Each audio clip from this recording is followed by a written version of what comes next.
Assalamualaikum warahmatullahi wabarakatuh.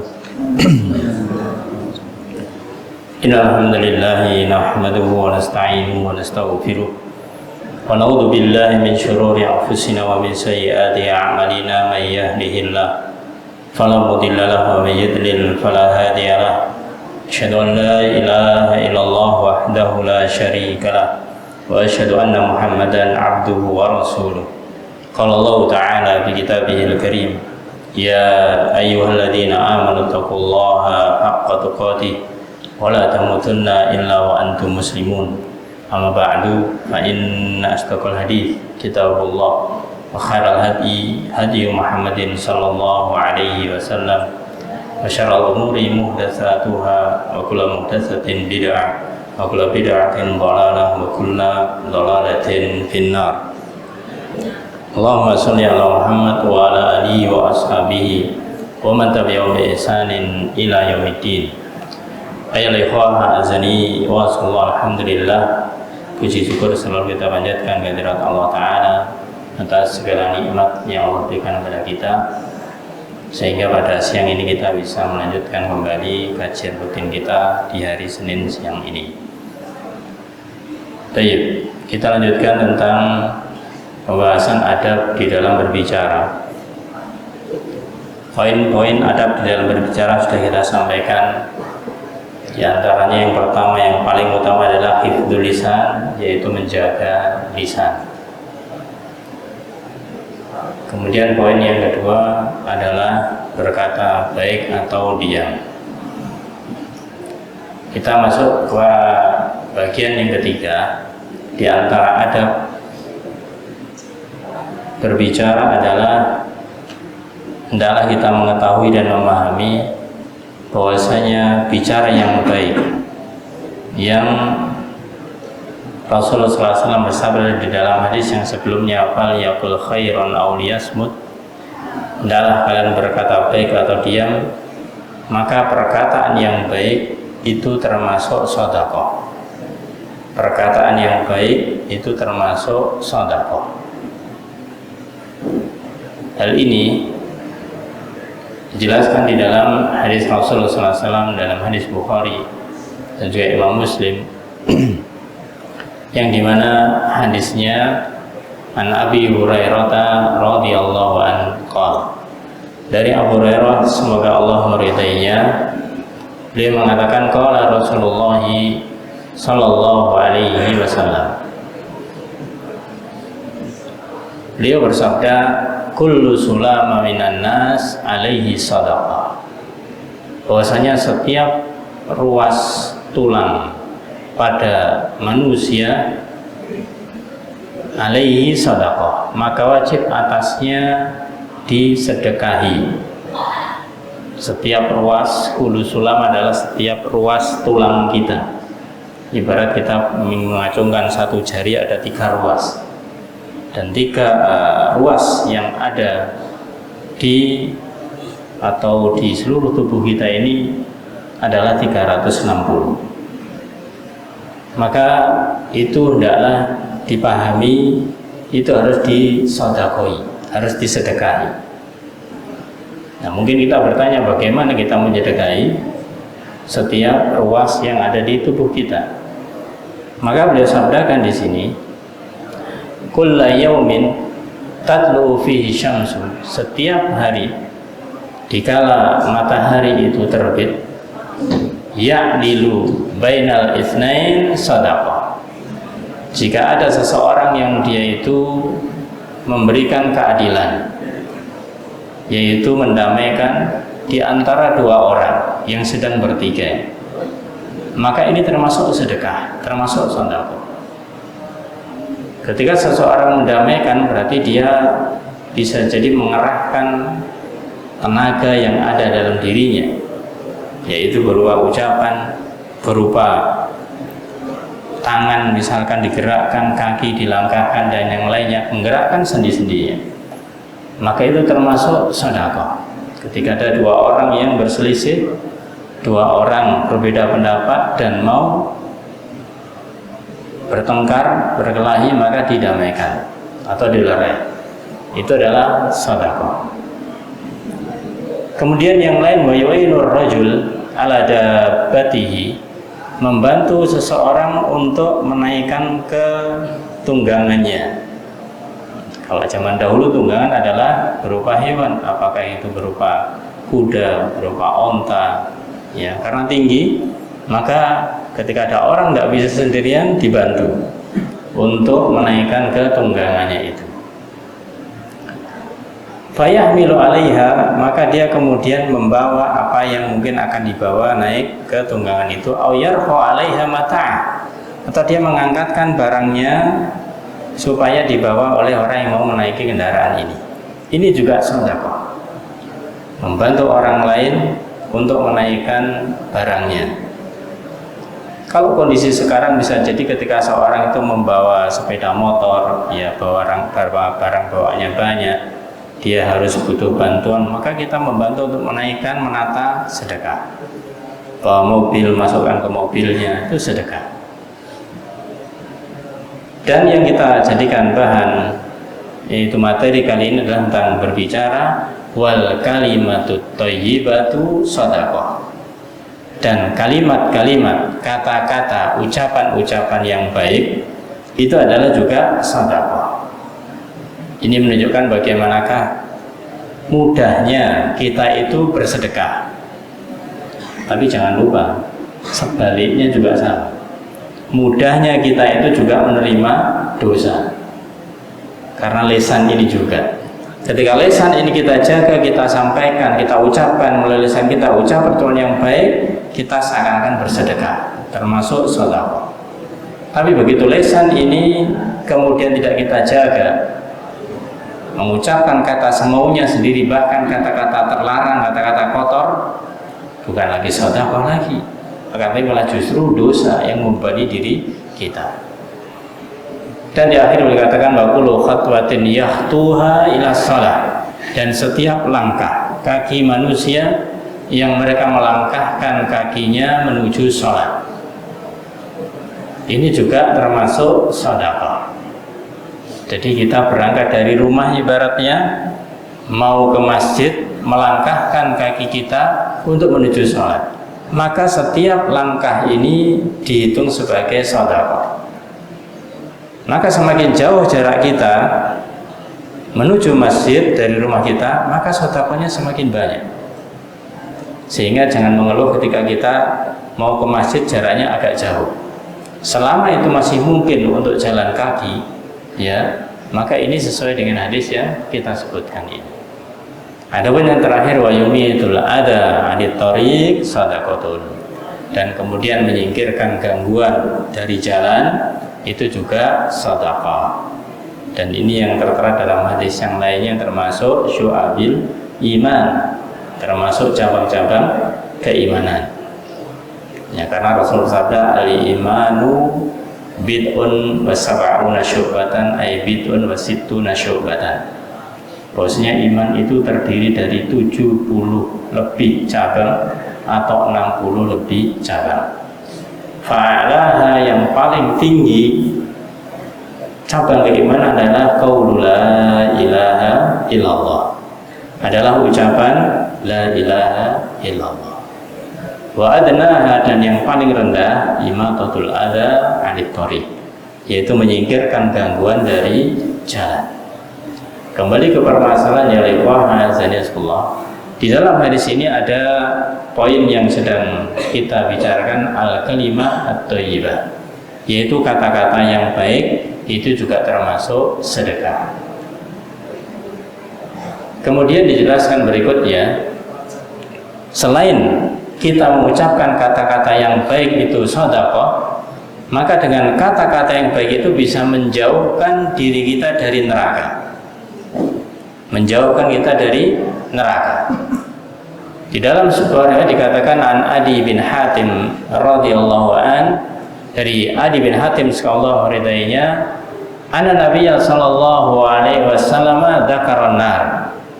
Pernah suatu saat Rasulullah SAW itu membicarakan tentang an-nar, tentang neraka. Dikala beliau membicarakan tentang masalah neraka, fa asyaha biwajhihi, maka beliau memalingkan wajahnya, Memalingkan wajahnya pertanda bahwasanya ini sesuatu yang dimana kita tidak ingin ke dalamnya. Dipalingkan wajahnya. Sebagaimana kalau kita melihat sesuatu yang tidak kita senang, kita berpaling. Maka Rasul ketika membicarakan masalah neraka, beliau memalingkan wajahnya. Fata'awwad minha. Setelah berpaling maka beliau berlindung darinya. A'udzubillah minan nar. Aku berlindung kepada Allah dari neraka. Summa dzakara nar, kemudian membicarakan tentang masalah neraka lagi. Fa'asyaha biwajhi. Beliau memalingkan lagi wajahnya. Fata'awwada minha, dan juga berlindung kepada Allah Ta'ala dari neraka ini. Summa qala, setelah itu beliau bersabda, ittaqun nar, takutlah kalian dari neraka. Bertakwalah kalian dari neraka, maknanya takutlah kalian dengan neraka. Jangan sampai kita itu menganggap ringan, menganggap remeh neraka itu. Ya, ittaqun nar, takutlah kalian dengan neraka. Bukti kalau kita takut, Rasul memberikan yaitu cara yang mudah, cara yang ringan.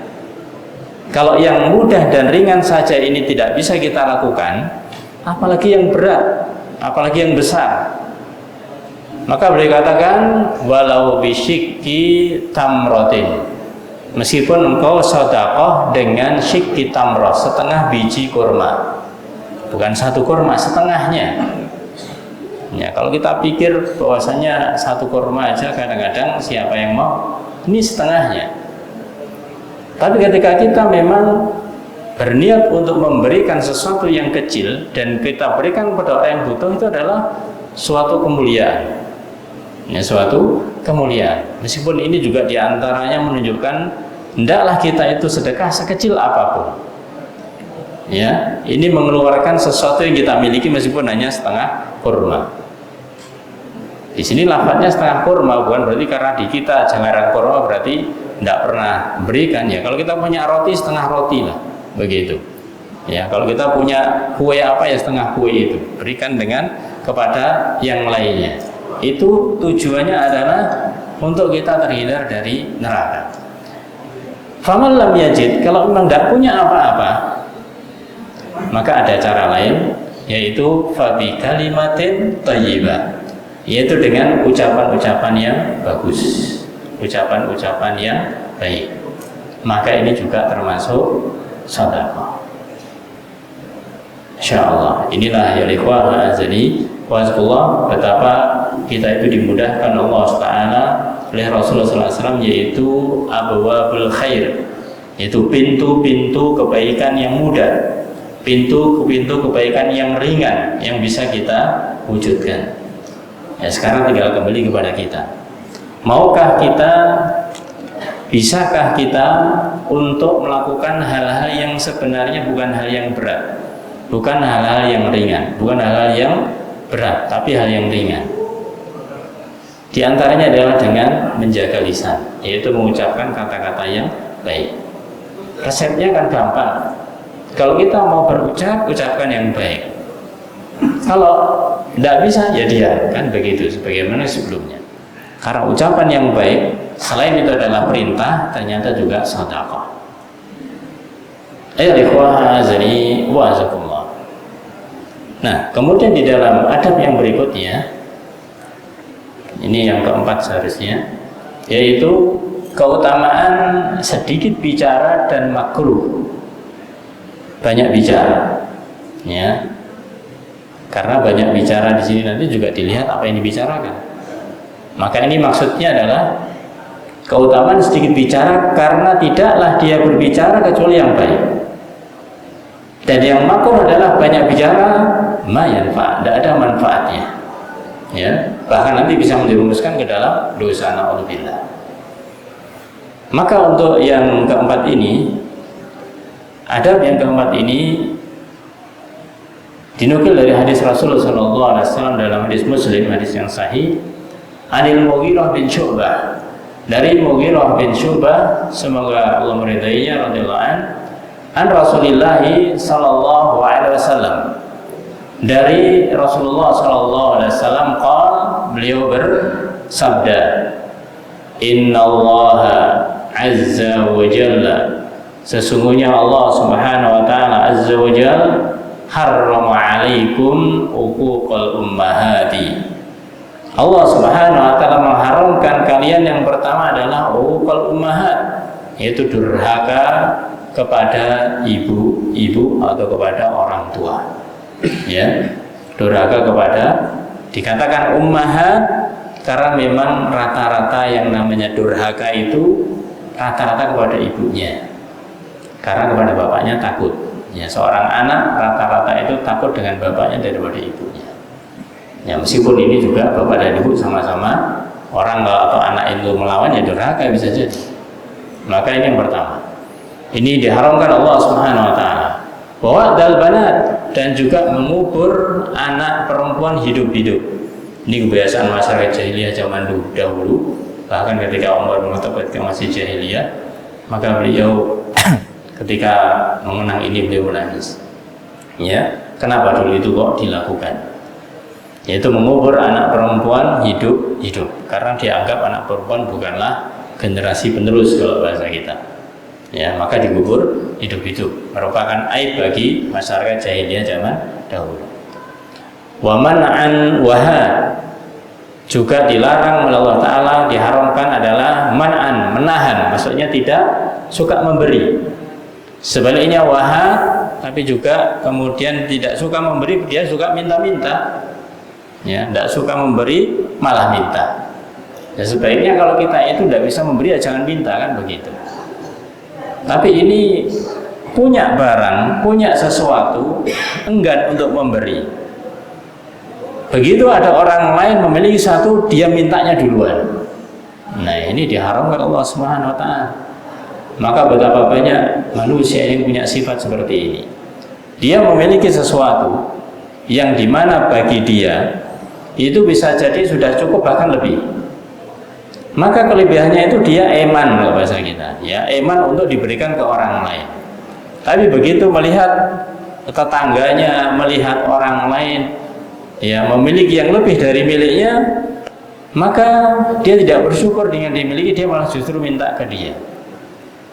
Apalagi dibuka peluang, ya, dibuka peluang untuk memasukkan proposal, cepet-cepetan dia, duluan, ya, untuk masukkan proposal meminta-minta. Naudzubillah.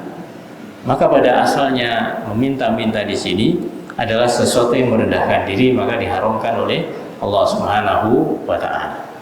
Wa kariha lakum thalath, dan memakruhkan. Kalau tadi dikatakan haram, maka kemudian hadis berikutnya disebutkan wa kariha lakum, dan dimakruhkan bagi kalian itu 3 hal. Yang pertama adalah qila wa qal, atau qala wa qil, ya, qila wa qal, yaitu katanya dan katanya. Ya, jadi ketika seorang mengatakan ini dari siapa? Oh, kata si fulan. Ketika si fulan ditanya dari siapa? Oh, katanya si fulan. Jadi qila wa qal itu adalah katanya dan katanya. Sumbernya tidak jelas. Ya, apalagi sekarang banyak WA, banyak share-sharean dan yang lainnya, tidak jelas sumbernya. Ketika ditanya mana sumbernya? WA. Mana sumbernya? Statusnya siapa? Sudah dikirim berkali-kali, ya, tidak tahu lagi sudah siapa yang pertama. Maka qila wa qal ini adalah ucapan yang dia itu ketika mengatakan pada orang lain, ketika ditanya dia mengatakan, oh, saya juga dari orang lain, katanya demikian. Ini orang tidak bertanggung jawab terhadap ucapannya. Inilah yang dimakruhkan di dalam bab ini. Adapun yang kedua yaitu kasratus soal, banyak bertanya. Ya, banyak bertanya. Bertanya boleh, tapi kalau namanya banyak bertanya, ini biasanya taklif, biasanya membebani diri. Ketika tidak tahu suatu permasalahan, kita wajib bertanya biar tahu. Kalau sudah tahu, jangan mengada-ngada pertanyaannya, malah membebani diri kita. Ya, sebagaimana pertanyaannya para sahabat ketika Rasul menyampaikan tentang kewajiban haji. Ya, maka Rasul tanya, apakah wajib setiap tahun? Rasul tidak mau jawab. Ya, Rasul tidak mau menjawab. Karena apa? Kalau dikatakan iya, ya niscaya kewajibannya setiap tahun. Ya, maka ketika sudah jelas itu adalah kewajiban, lakukan. Jangan takalluf, jangan membebani diri yang ada saja, itu kadang-kadang kita itu belum bisa maksimal. Maka kita adalah istiqomah di dalam yang ada. Adapun yang terakhir, wa idha'atul mal, yaitu menyia-nyiakan harta. Ini juga sesuatu yang dikatakan makruh, karena mungkin bisa jadi sudut pandangnya berbeda. Ada orang yang dia itu memberikan hartanya ke sana kemari, tujuannya adalah memang supaya dirinya mendapatkan nama, prestise. Ini memang tidak boleh, ya. Tapi dia memberikannya itu boleh begitu, ya. Tapi ada orang tujuannya memang benar-benar supaya melancarkan katakanlah aksinya, supaya dia itu menjadi ini dan itu, yang nanti kalau dia menjadi katakanlah pimpinan yang lain akan berbuat seperti ini, bisa jadi haram dengan tujuan yang tidak benar. Maka kembali kepada permasalahan bahwasanya banyak bicara itu dikatakan di sini wa karihalakum salas qila wa qal, yaitu mengatakan sesuatu yang tidak jelas sumbernya. Maka ayat ikhwah ma'azani wa'azullah, marilah kita itu selalu perhatikan apa yang kita katakan dan banyak-banyaklah istighfar, karena mulut lisan ini setiap hari bicara dan sangat mungkin dan sangat besar kemungkinannya kita itu dosa setiap saat. Maka banyaklah istighfar, sehingga kita bisa jadi antara mendapatkan pahala dengan menimbulkan dosa, banyak menimbulkan dosanya yang mungkin tidak kita sadari. Apa sumbernya? Lisan. Sumbernya adalah ucapan kita. Semoga Allah Subhanahu wa taala membimbing kita, memudahkan lisan-lisan kita untuk bisa berkata yang baik, dan kita bisa menahan bicara ketika tidak perlu, dan kita bicara sesuatu yang baik-baik saja. Amin ya rabbal alamin.